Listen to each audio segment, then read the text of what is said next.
What's going on, guys? So this is going to be a really cool video, and it's going to be one that's a little different, but it's still going to be very relevant, especially to those of you who have electric golf carts who have toy haulers. Maybe you put your golf cart in the back of your toy hauler whenever you travel, and you've considered moving from a lead acid battery system to a lithium iron phosphate battery system. So this is a very cool upgrade that we plan on doing to the golf cart, and the reason why this upgrade actually is happening is because I purchased a bunch of LiTime equipment on Amazon that I installed inside of the battery box and in some other applications. The folks at LiTime saw those videos and they said, hey, you know what, would you guys like to collaborate? And I was like, you know what, I would love to, I just don't really have anything to put your batteries in at the moment.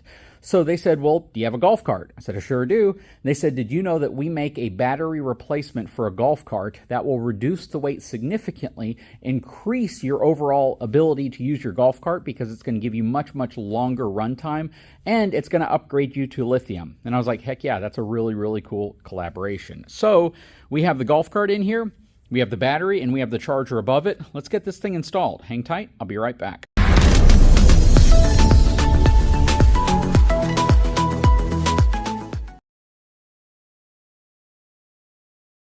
Now, before I unbox everything, I will be the first to admit that one thing that definitely differentiates me from a lot of other YouTube channels out there is planning.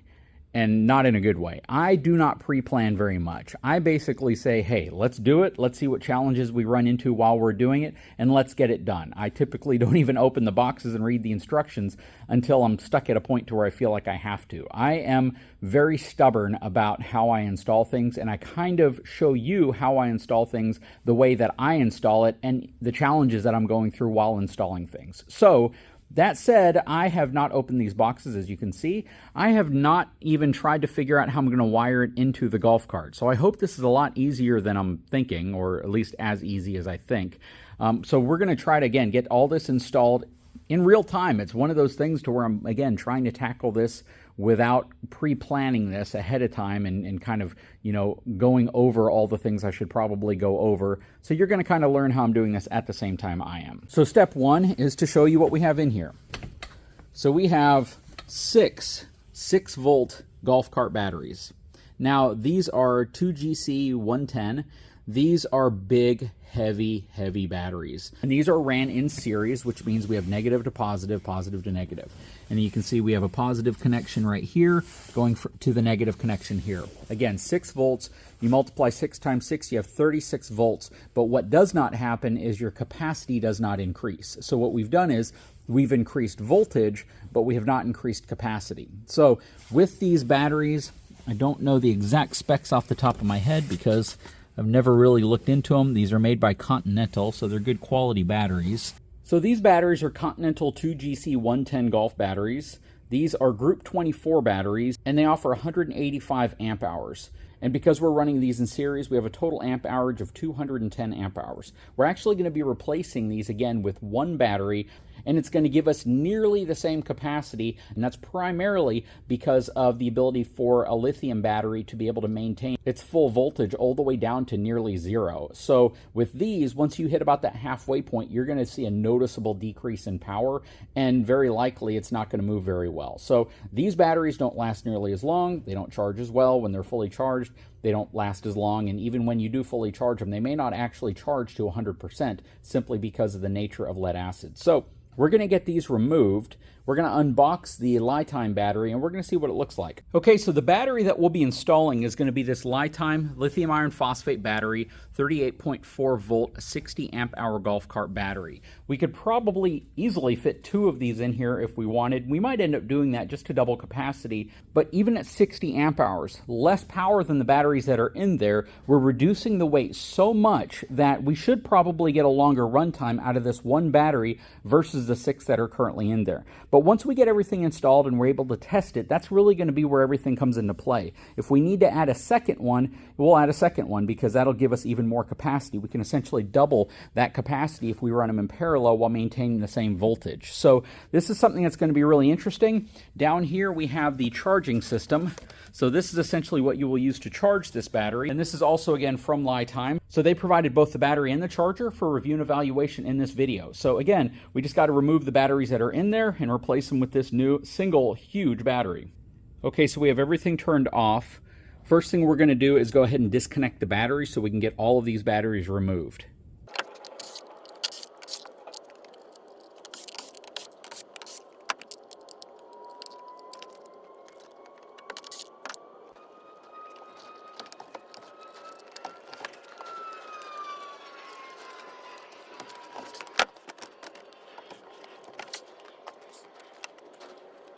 Okay, so these batteries are stupid heavy, just like ridiculously heavy. But instead of me telling you how much I think they weigh, let's get one on a scale so you can see just how much these weigh. So when people say they've swapped 6 of these out with one of these 60 amp hour batteries, I can see how you can get increased range because these things are really, really heavy. Okay, let's grab one of these things.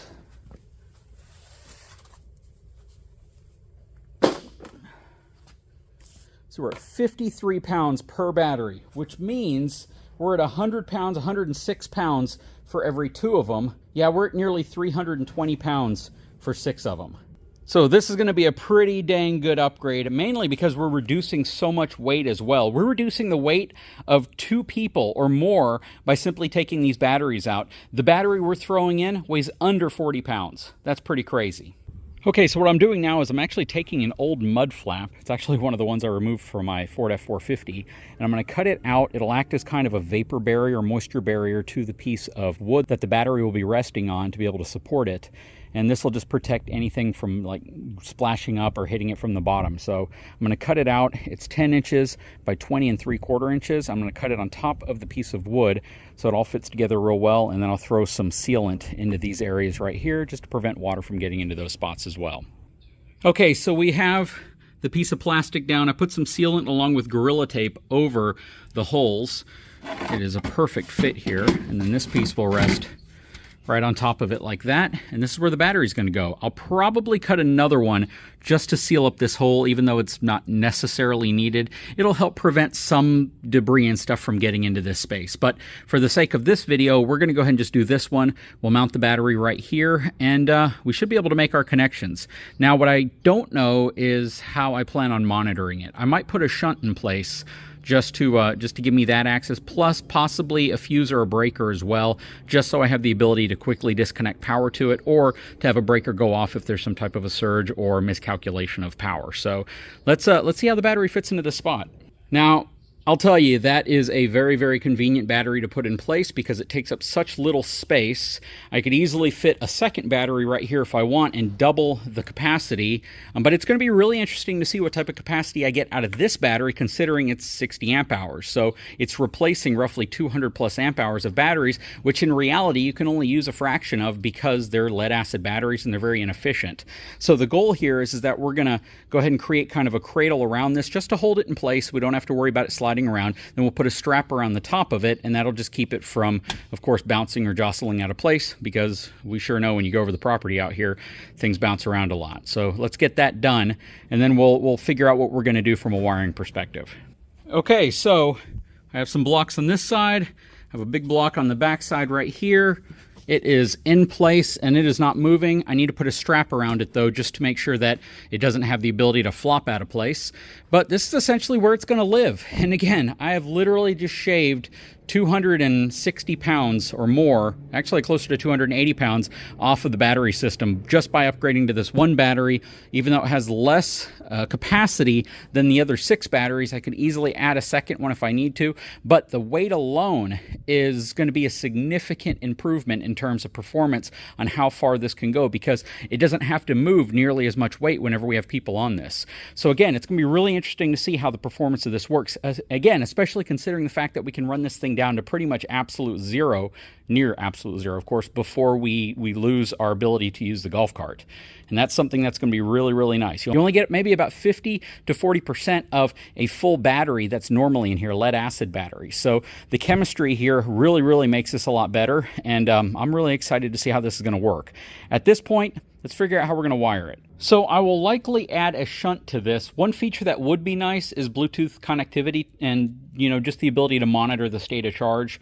But being able to add like a Victron smart shunt to it to be able to monitor it from my smartphone is something that I'll probably or likely add. I actually have one, but I'm not going to use it for this application because I have another idea in mind for it. But I'm going to be adding this waterproof 150 amp hour ignition protected circuit breaker. So this basically is going to give me the ability to either quickly disconnect power or have power and then have this thing automatically pop if it hits over 150 amps. So I'm just going to have this in place as extra peace of mind. I don't think I'll need it, but it never hurts to have something like this just to have in case of you know, something shorting out or some type of a problem where it's pulling too much current. Okay, so I think we have everything wired up now. We have all of our negative terminals going to the negative terminal. We have the power terminals all going to the 150 amp breaker right down there, which is currently in its off position, with a larger cable going to the battery for power. All I should really have to do at this point is turn the power on, and I don't know what the state of charge is at this point, so we will probably need to charge it, but I can at least tell you if everything's going to turn on the golf cart.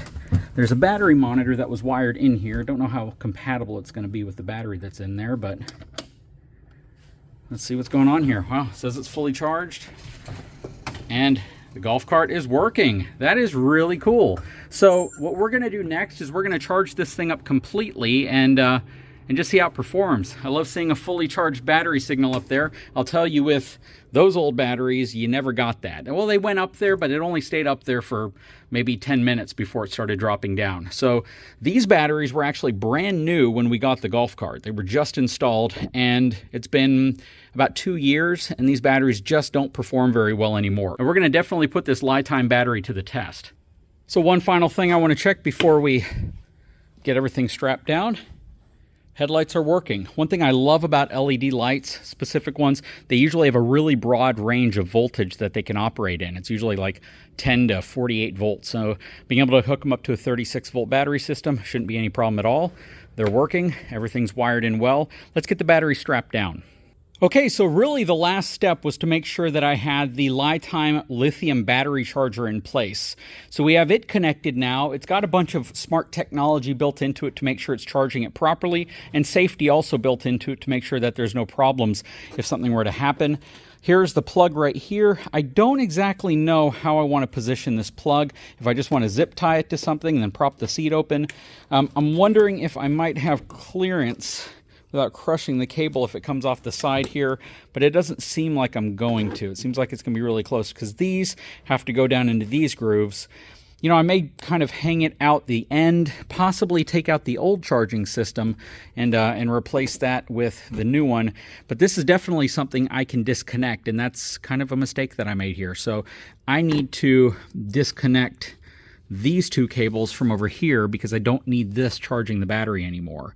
I don't want to take any chance that somebody's going to plug something in and start charging this incorrectly. So yeah, I'm going to disconnect this charging system from the golf cart because I just basically rewired it the way it was. So this should have one wire going over to the battery on the, or sorry, the terminal over here, the breaker, and then the other one's going over here to the battery. So yeah, let's get this thing taken off. Okay, so we have everything wired up now. I had to make a modification. So once I disconnected this switch from positive and negative terminals and the breaker and the battery, it stopped working because there's another wire, it's that skinny red one, which goes all the way over to here.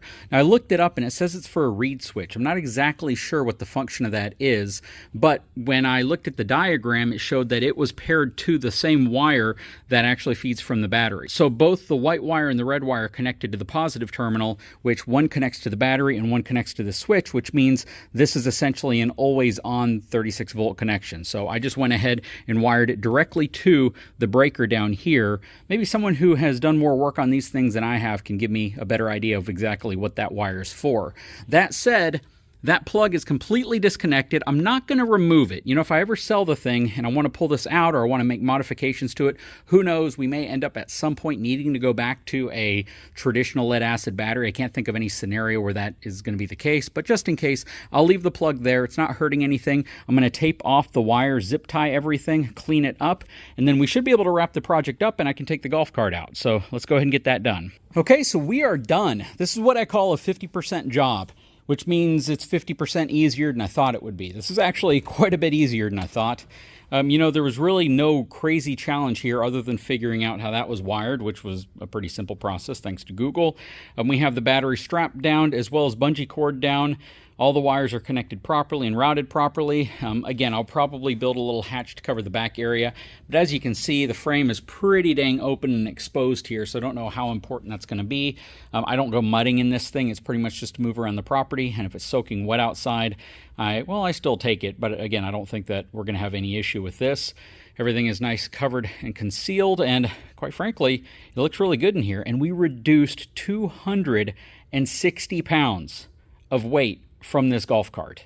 That is insane. That is ridiculous. So hopefully, even though we have significantly less rated capacity, the accurate capacity that you get from lithium batteries is going to absolutely surpass the kind of fictitious capacity you get from lead acid batteries or deep cycle batteries. Because again, we can use this thing for a significantly longer amount of its capacity life versus your traditional lead acid. That said, let's take it for a quick drive around the yard and we'll wrap up the video. Let me go ahead and grab my battery charger now.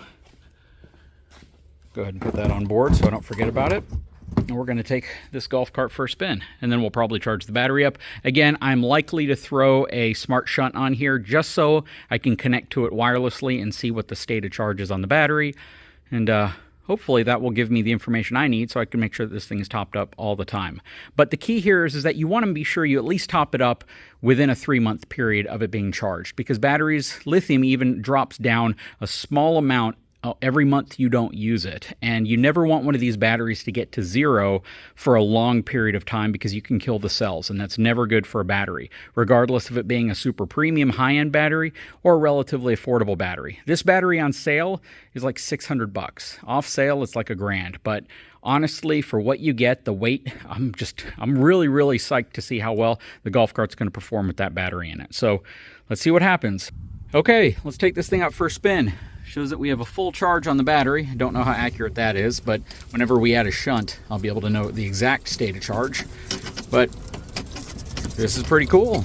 It feels like I have a full battery. And that's crazy. Shaved 260 pounds worth of weight off of the golf cart. And that's including the weight of the new battery we installed. Isn't that insane? And I have less capacity overall, but I don't think I'm actually going to lose much capacity considering how far I was able to go on those old batteries. This is a super cool upgrade. I'm going to drive around for a while, see if I can get this battery to go down a bit so I can go ahead and get it on a full charge. But yeah, if you're interested in upgrading your golf cart, especially a 36-volt unit or even a 48-volt unit, and you want to get a really, really great upgrade that's going to shave a ton of weight off at an affordable price, this might be something you're interested in. If you're interested in the pricing, because they're always offering sales, I'll put a link in the description of this video so you can click on it and see if this is an upgrade you may want to do to your golf cart or anything else that accepts this type of battery. Anyways, guys, sure hope you enjoyed this video. If you haven't had a chance, please take a moment, subscribe to the channel, give me a thumbs up, and we'll talk to you again very soon.